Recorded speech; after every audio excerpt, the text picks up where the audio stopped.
Hi, hello. Welcome to the episode of Isaiah's Newsstand. It's your host, Isaiah Edwards. The date is December the 17th, 2024. Hopefully, this episode finds you well, in good spirits, and high hopes. As for me, I'm doing pretty good. Tuesday was nice. It was solid.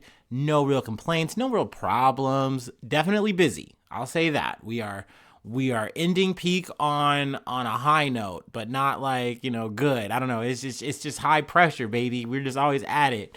But overall, it was a good day. We kept it moving. I'm happy with that. So, like I said, really no complaints. Let's see here. Food corner from last night. The Mexican beef and rice bowl was on deck. It was very yummy. Nom, nom, nom, nom, nom. Let's see, the tortilla chips, the white rice. You know the vibes. We had the tortilla chips as well. Yes. See. So yeah, everything was good. Everything was irie. I guess we can do a little back update. We're doing better. It still hurts a bit, still got a little bit of that tinge in my back, but overall, we're much better, and I'm very happy about that. Because you never know when it comes to like back pain. Is this a new thing that's gonna stick with me, or is this like a sore back that's gonna go away in a few days? You just don't know, especially when you're my age, you old 34. I'm practically geriatric, y'all. But yeah, let's go ahead and do the startup. I'm going to get into it. I want to just kind of get right into it.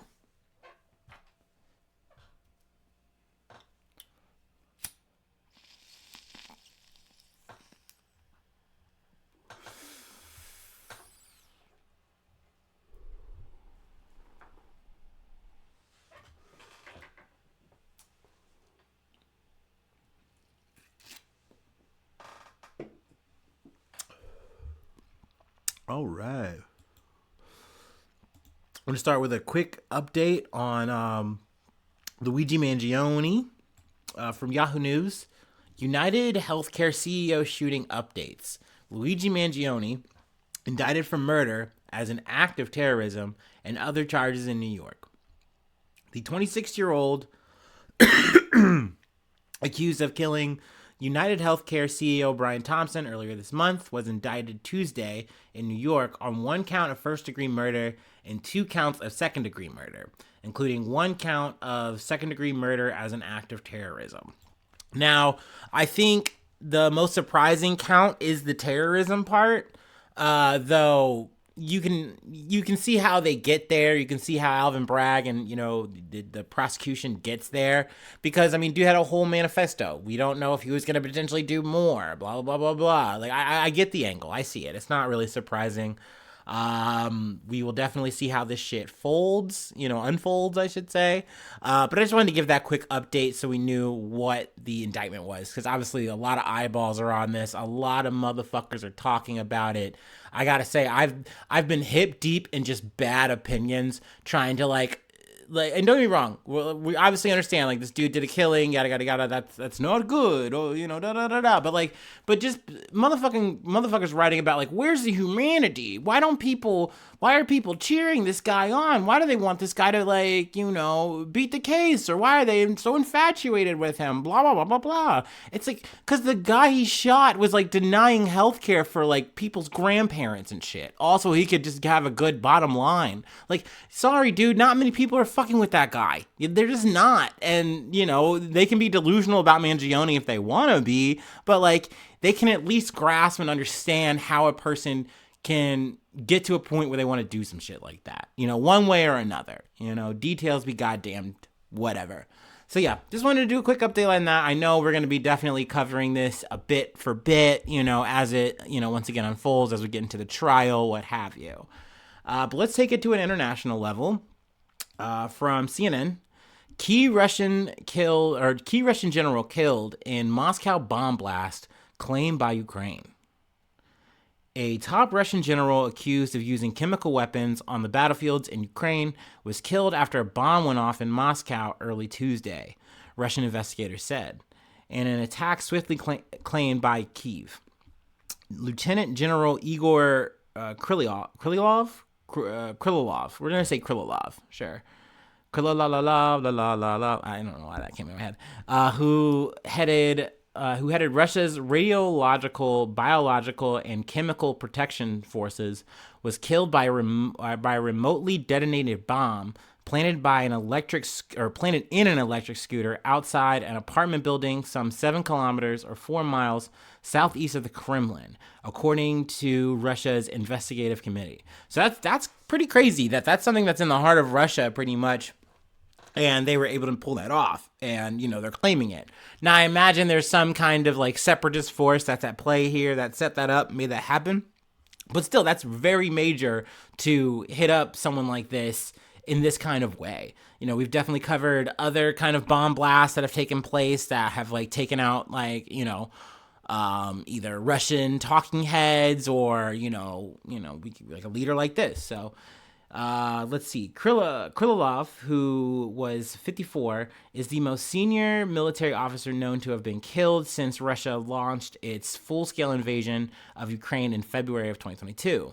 His assistant, named in Russian media as Ilya Polikarpov, was also killed in the blast on Razansky Street.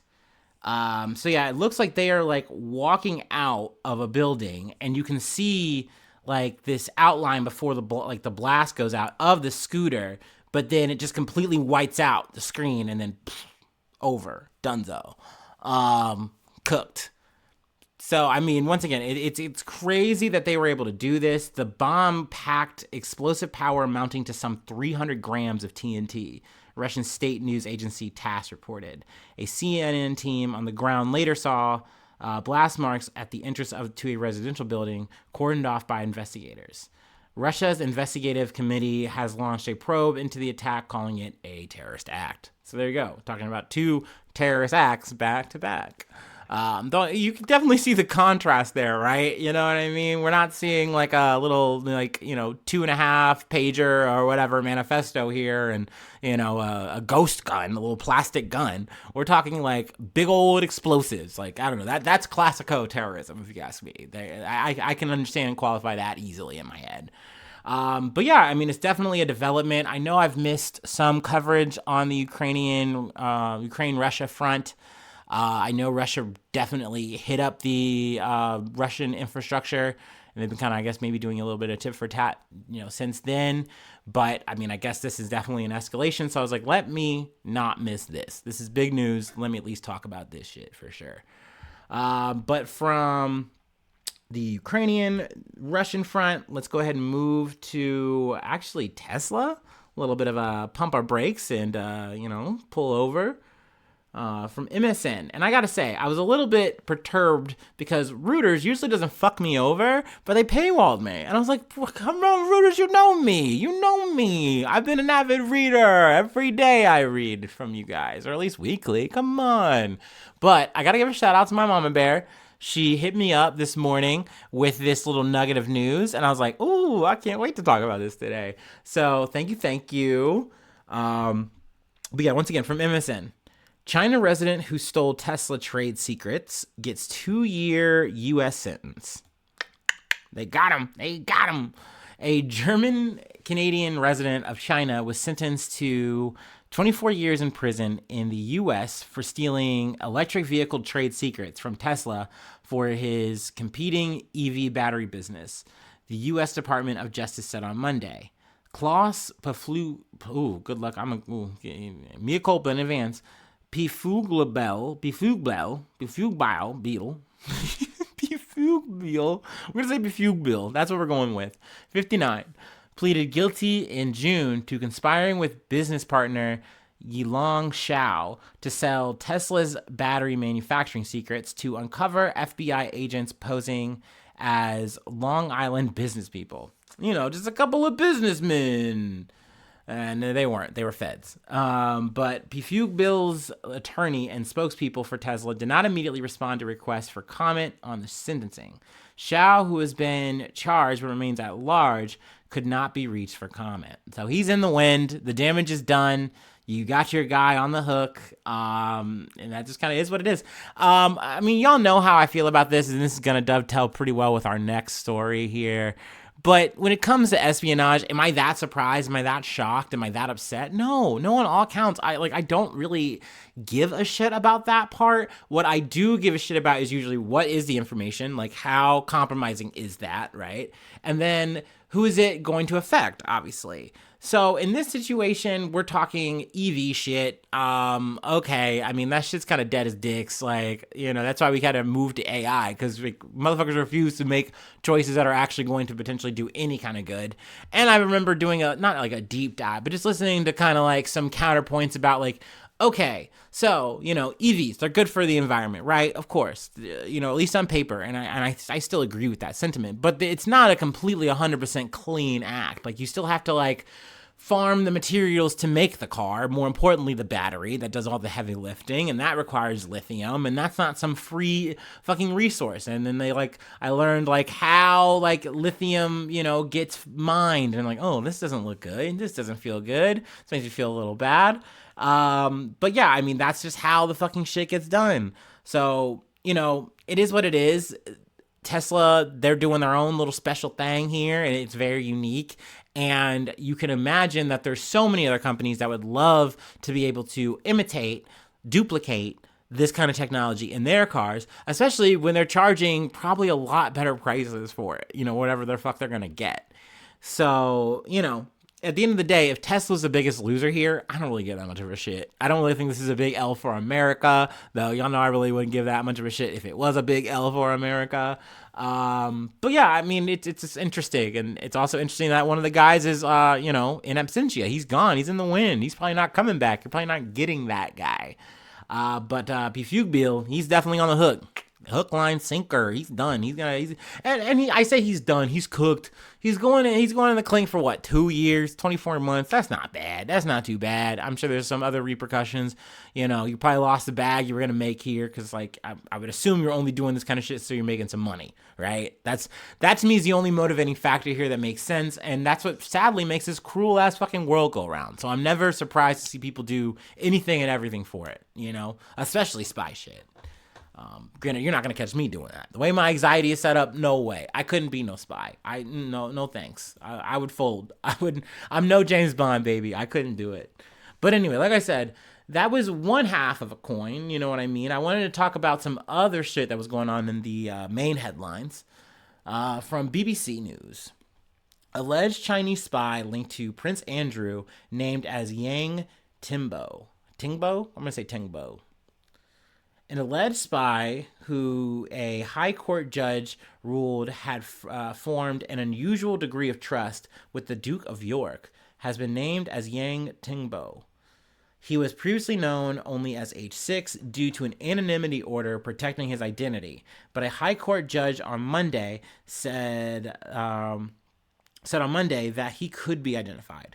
Mr. Yang said the description of him as a spy was entirely untrue, and that he had asked his lawyers to release his name due to speculation and misreporting. He's like, I'm getting ahead of the rumors, actually. Actually, I'm not a spy. They're saying I'm a spy, I'm not a spy, and not only that, I'm saying it first. Okay, buddy. I've done nothing wrong or unlawful, and the concerns raised by the Home Office against me are ill-founded, he said in a statement issued by his lawyers. Last week, the UK's semi-secret National Security Court upheld a 2023 ban on him entering the country. The businessman, also known as Chris Yang, had gone to Special Immigration Appeals Commission, or SEAC, to appeal against the decision. But it ruled that the ban should remain in place because of suspicions that he had been involved in an elite capture operation a tactic of the Chinese state to exert influence in Western nations. Yeah, only China does this.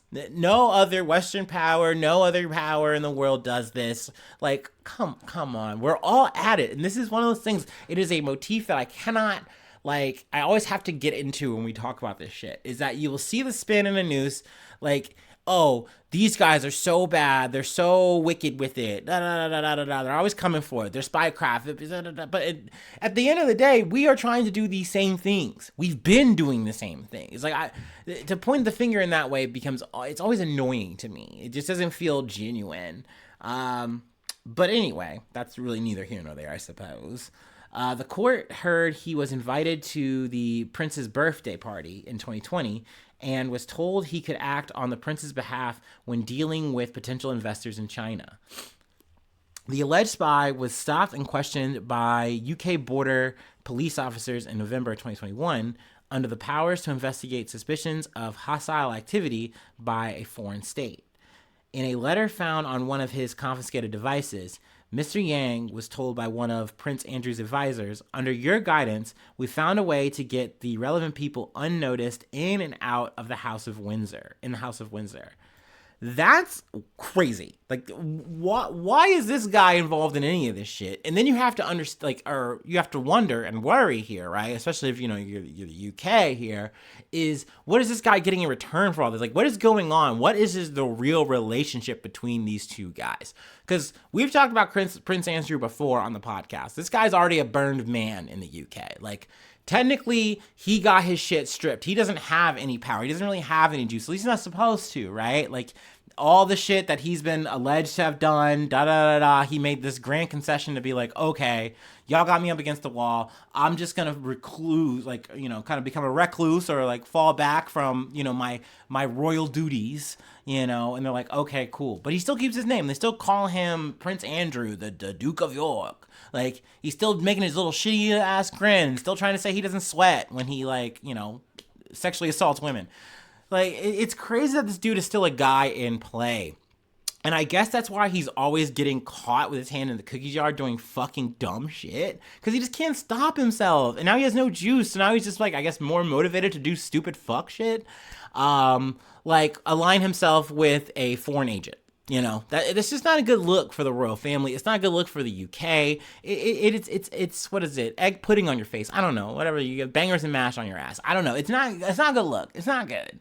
And needless to say, this guy, he's like, hey man, you got the wrong guy. You got the wrong idea about me. Do I think that's the case? No, I think Mr. Wang is probably a spy. I think he's on his spy shit. I think he's getting something out of it for China. I think Prince Andrew is getting something out of it, either monetarily or some kind of sway, influence, information. Who knows? Who fucking knows? If I ever find out, I'll definitely come back to update us.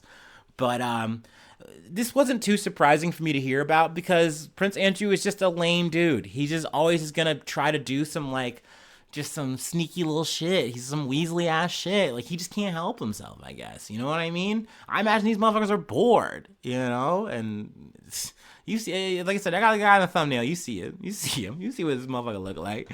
Anyway, let's go ahead and move on to our last bit, our last story. I feel like I yapped about this enough.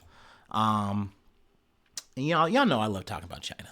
China. I'm always a fan. I know, I'm a bad guy. Oh, I can't believe it. No, whatever.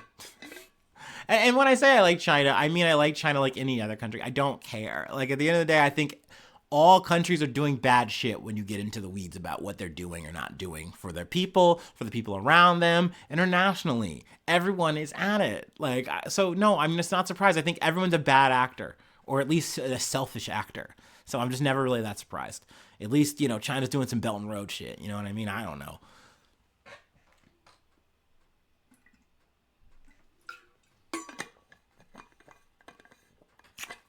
All right. We're going to San Francisco. We got to talk about Cash App, or at least the founder of Cash App. But let me go ahead and take a last break, finish this last break, and then we'll go ahead and get into it. Excuse me.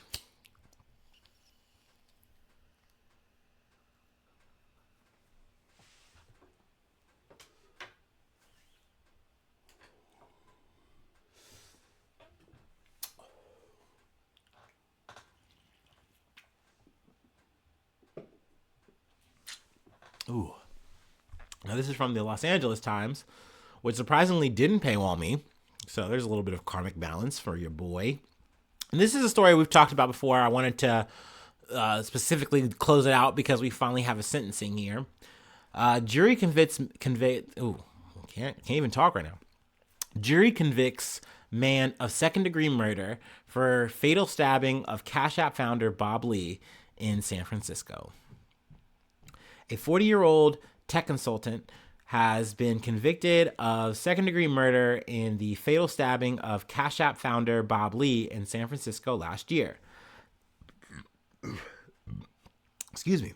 The verdict read Tuesday arrives more than a year after Lee was found bleeding to death in a downtown San Francisco street. The jury listened to over 6 weeks of testimony about a drug dealer or about a drug bender, sexual assault, and ultimately an early morning stabbing in San Francisco in April 2023. During closing arguments, prosecutors played the 911 call Lee made after Nima Moimbi, or Moini. I think it's Momini. It's Momini. Sorry, it's been a while. Nima Momini stabbed him and left him dying on the street, the Associated Press reported. The jury listened as Lee repeatedly asked for help on the call. Lee, 43, was found bleeding downtown around 2:30 a.m. on April 4th, 2023. He later succumbed to his injuries. Let's see here. I want to scroll ahead because we do finally at least get at least a reason according to Nima.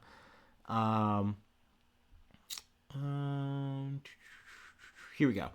Momini stabbed Lee 3 times near the San Francisco-Oakland Bay Bridge because he was upset that Lee introduced his sister, Kazar Momini, to a man who allegedly gave her GHB, known as a date rape drug. Kazar Momini testified that she was drugged and sexually assaulted by Jeremy Boivin, Boivin, a friend of Lee's, and described by prosecutors as a drug dealer, according to reporting from news station ABC7. Boivin has not been charged in connection to the case, according to authorities. Now, this at least sheds a quote-unquote a little bit of light into a potential motivation for why he did this. I think when we initially covered this story, the thoughts were Lee and Kazar had been intimate, and because of that reason, or maybe some kind of falling out, or like Nima wasn't okay with the relationship, that's why he did it. But according to Nima and Kazar, they're saying no, it was because of the sexual assault from the friend who was introduced via Lee, and that's why. But this is where I wanted to scroll ahead, because that is the at least the motivation that's set up.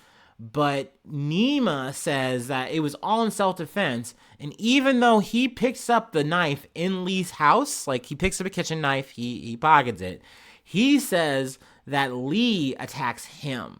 And it's like, bro, what? Like, it becomes a very kind of hard thing to follow. But I'm going to go ahead and just try to run it down here. On the stand in his trial, Momini testified that Lee attacked him after he made a bad joke while they were in the car, according to the Associated Press. I was scared for my life, Momini told the jury. Momini testified he drove over a pothole and Lee spilled a beer he was holding, so he pulled over on a quiet section of the Bay Bridge. That's when Momini joked that Lee should spend his last night visiting the city with his family instead of trying to find a strip club, according to his testimony. But it's also, I want to peel back here. Hours before the stabbing, Lee met Nima Momini at Momini's sister's condo on Mission Street, and Momini questioned Lee about what happened to her. Nima Momini then grabbed a paring knife from the kitchen before heading out the door with Lee. So these two stories don't mesh. Like, you have every motive and reason to want to attack him, do something in that moment. So you don't. So, okay, now this feels like more premeditated to me. But this is how you dissuade it. You're saying, oh, I was just driving with the paring knife just in case I guess I needed it. And then next thing I know, I make this joke and Lee attacks me. Would you believe it? Lee attacks me. So I have to use my Batman style Krav Maga, and I'm just, stop, elbows, and then I stab him with the paring knife. Like, pretty deliberately. It doesn't look like these are self-defense wounds here, or self-defense attacks. Like, it doesn't really add up to me. Apparently it didn't add up to a jury, and so that's why we're here. I believe he's getting like 16 years for the whole thing. I don't know if I already said that or not. So I mean, I guess that's the end of it. At least we get a little bit of answers here. It's at least a little bit of light, because I definitely remember you had Elon Musk popping off saying, like, see, this is like a perfect example of the crime in San Francisco and how it's all gone to shit, blah blah blah blah blah, that's why we had to move, blah blah blah blah. And it's just like, bro, shut up. Like, this is literally one of your tech bros doing some tech shit, being drugged out, fucked up, and like trying to fuck. Like, what do you mean? Like, it's completely unrelated to the other problems that you could say are being caused by the economic problems that these tech guys are doing. I don't know. It's definitely one of those things where this is a very interesting story, to say the least. Obviously, it's fucked up. Lee died or whatever. Condolences, family, yada yada. Y'all know the deal. But like, I hated the narrative that was being drummed up by these tech guys online and shit, and just literally, this is completely a whole other kind of true crime. You know what I mean? And sure enough, when that shit came up, Elon Musk is moving on to the next beat. He doesn't give a fuck. So, so there you go. I mean, we got the end of that. Go ahead and close it there. If you'd like to help out, support the effort, I do have a Patreon. Patreon.com/Isaiah News. Become a newsie today. Free ways to hit me up, IsaiahNews1@gmail.com. Feel free to follow me or the podcast on any of the socials. And hopefully subscribe to the YouTube. We got a new subscriber today. We're sitting at 90, so I love that. Leave a nice comment. We always love to see that. You can always ask a question, things of that nature. Don't mind a correction, as long as you're not crazy with it, as long as you're not super zesty, spicy with it. But, hey, do your thing, whatever. It's all good for the algorithm. But yeah, we love a nice comment. Sharing is caring. And feel free to do that as well on the Spotify. We love a follow there. And all those things. So yeah, hopefully I see you soon for some more good news. I love ya. Bye-bye. Mwah.